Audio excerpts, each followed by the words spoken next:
Hello, welcome to your new moon tarot readings for September 2016. Thank you for stopping by. New moons are the best time to plant the seeds to co-create your life, and you are going to tend to these seeds, nurture them, water them, help them grow, and they will culminate into full moons 6 months from now, roughly 6 months from now.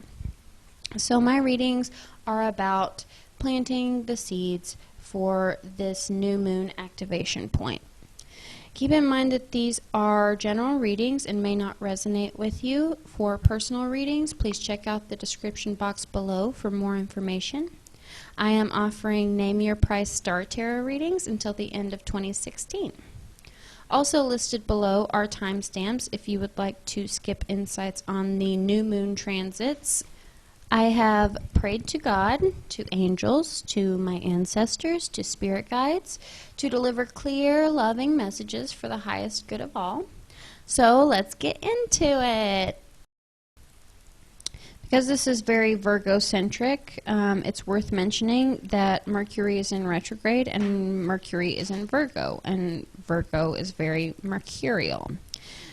Mercury is about information, communication. When Mercury is in retrograde, we can experience delays in email or technology breakdowns or misunderstandings, jumbled up information.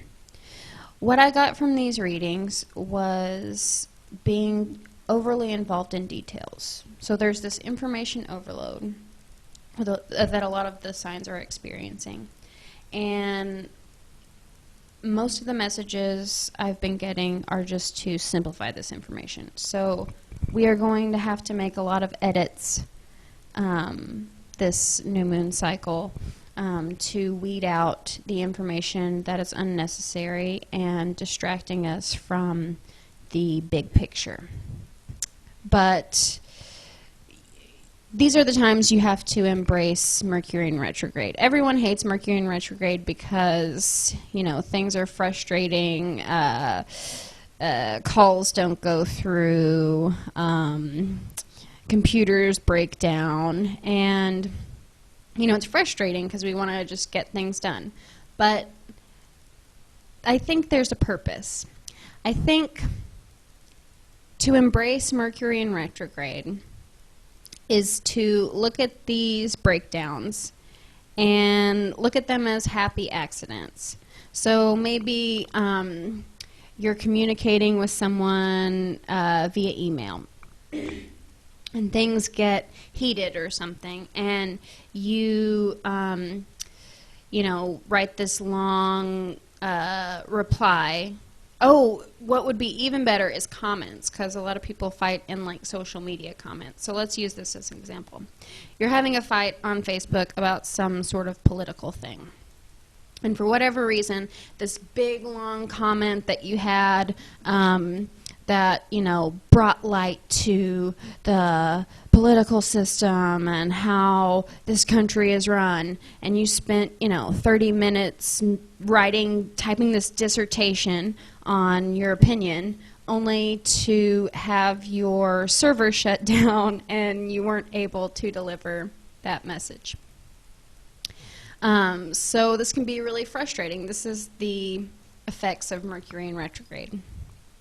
But I think during these times, it helps us, like, that message wasn't meant to go through, so it helps us stop, slow down, and think of better ways to get our message across, to figure out better ways to use technology. So it's just a time to embrace Mercury in retrograde is to embrace the delays as times to perfect systems. And because this is in Virgo, and because Virgo is ruled by Mercury, I think what we can learn from Virgo in this Mercury in retrograde, in this Sun in Virgo, in this Moon in Virgo, is to step back from our like hypercriticism, which is also Virgo, but step back from the situation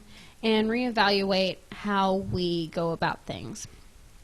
So don't get frustrated with Mercury in retrograde. I mean, it is frustrating, but one way to curb that frustration is to embrace it for the opportunity to make it better. In my readings, it seems like air signs are going to handle the Mercury in retrograde better than others this month. They're very cerebral signs. They think a lot about abstract thought, and they're very communicative. So that is my Mercury in retrograde. Another planetary influence that has been activated during this new moon is the Pisces-Saturn square. And mutable signs are going to struggle with these energies. I'm sorry. Mercury in retrograde, the air signs are Libra, Gemini, and Aquarius. And those are the signs that are going to handle Mercury in retrograde the best. But for the Pisces-Saturn square, mutable signs, which are Gemini, Virgo, Sagittarius, and Pisces, they're going to struggle with Pisces and Saturn square the most. And what this square is doing is it's challenging our fact versus fiction. You have cold hard facts, hypercriticism, this is Saturn, overanalyzing, information overload, skepticism, and stubborn, fixated on stubborn data. And that's Saturn. Saturn is the hard lesson planet. And mixed with Mercury in retrograde and this information overload, too detail-oriented type of energy, some of you might be feeling this very strongly. For others, it's the cold hard facts versus delusion, living in a fantasy, over-imagination, detached from reality. So that's going to be on the Pisces end. It's going to be more dreamy. It's going to be more detached from reality, not living, not seeing what's really there, like believable lies. So I think this Pisces-Saturn square is how we can use this, it's going to cause a lot of fights. It's going to cause a lot of fights, in the workplace. It's going to cause a lot of fights in families, in multi-generational situations. And I feel like it's going to be, a lot over what we usually fight about with different generations, which is religion and politics. And if you live in the U.S., since we're in an election cycle, things get more heated and divisive. So this Pisces-Saturn square is going to challenge all of us to piece together what is real and see what areas we need to suspend our disbelief and kind of be more idealistic about, because sometimes when we are too fixated on data, we're not seeing the big picture, like the Mercury in retrograde situation. And I think how we can use it to our advantage is to articulate our manifestations. So this is going to help us weed out unnecessary expectations that Saturn has, but it's also going to get us more realistic with our dreams, like Pisces experiences. So we're going to articulate what we want in life based on this push and pull of facts and fantasy. Another planetary influence, the last one, is the there's Mars in Sagittarius and Saturn in Sagittarius.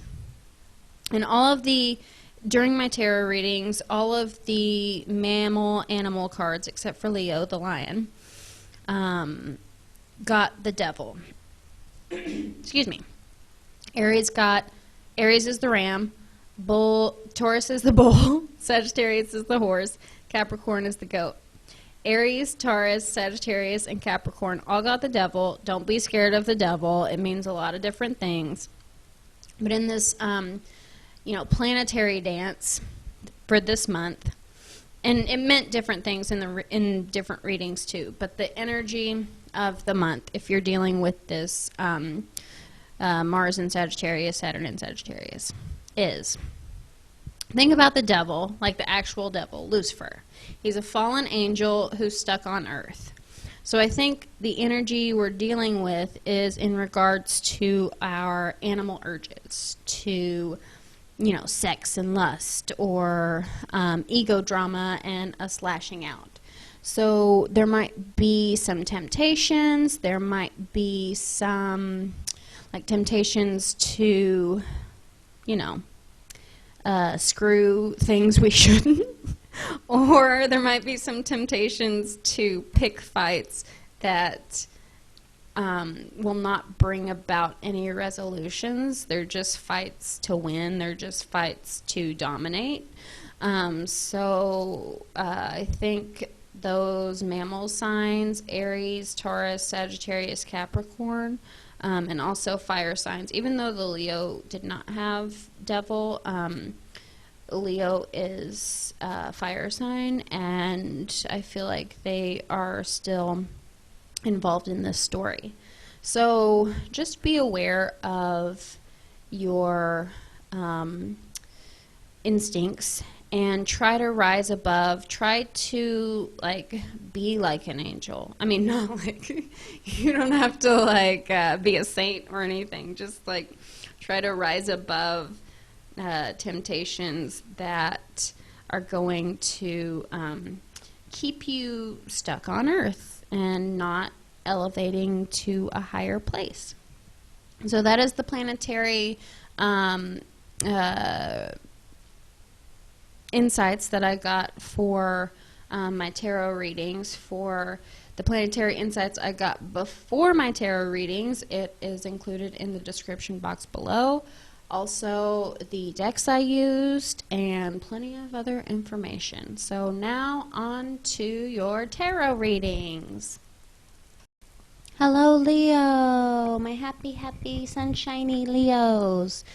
Someone came to you with an offer, and it was to improve your health or a business opportunity. If it was love, this person was most likely an earth sign, a Taurus, a Virgo, a Capricorn. And they came to you about 5 months ago when the moon was in Aries, so around April. If your moon is in Aries, please check out the Aries video. I think there are a lot of links in that video to this video, a lot of the same cards or a lot of the same situations. So something might help you piece things together. So it helped you overcome some mental blockages, and you started to think more positively, like sunshiny Leos do, and it put you back to your sunny Leo self and feeling good about life. And you thought it was your dream come true, but somehow it fell through. It was just in the idea stages and never really came to life. But it was something you had been hoping for and something you invested a lot of emotional energy in, and something you thought was the key to your happiness. But then, for whatever reason, whatever happened, it didn't work out and you walked away. And it's caused some delays in your life. So if this is an earth sign, especially if it's an earth sign, they will come back into your life again with a different procedure if it's health, or a better opportunity if it's business. And everyone forgets the first idea, and everyone is glad it fell through, because this new procedure or new opportunity will lead to better things. And the first time it fell through will be like a blessing in disguise, because the time that it took from the first idea to this new idea, in that time it helped reevaluate some miscalculations. And I feel like what this was, the answer to this problem was that everyone was overthinking it, and what really needed to be done was to just simplify the problem. Like not put too much unnecessary information into this problem, to just look at it in a simple way. If it is health, I get a feeling that it's mental illness. The Nine of Swords is the nightmare card. So it can also be your sleep cycle. So if you're if you have trouble sleeping, it could, this opportunity could be something like getting the right melatonin levels, or sleep apnea type of stuff like that.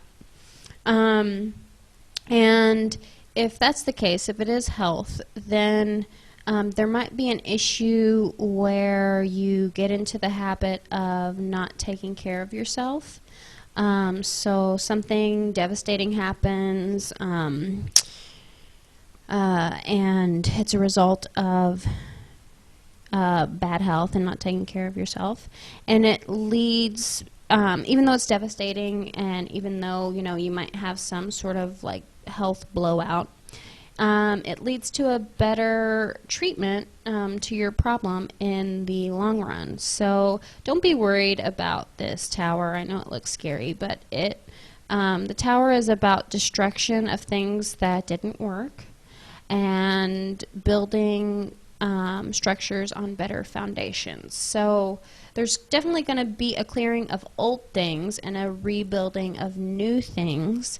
If it is love, something will change, and you'll be done with it. Whether it's a breakup or a fight that changes the relationship or the way you look at love, but it's going to put an end to the nightmares you've been having. So yeah, my advice is don't overthink. Quit overthinking the problem and adding unnecessary pieces of information to it, and just keep it simple like Leos do. And I think that whatever this is, whatever the offer is, you know, you might not be able to trust the earth sign or this person making the offer, but you can trust him the second time around. He has new things, new improvements. It's new and improved on this. I really do feel like it's health or like a side gig. I don't feel like it's love, but it very well could be. Again, check Aries, the Aries video, to see if it pieces any more information together. Try to keep it simple. Simple information, and be your happy selves, Leo. Thank you so much. I really appreciate it. Don't forget to like, share, and subscribe, and leave a comment below. Again, if you would like to schedule a personal reading, I am offering name your price readings, so please follow the instructions in the description box below. Thank you for watching. I appreciate you. See you next new moon.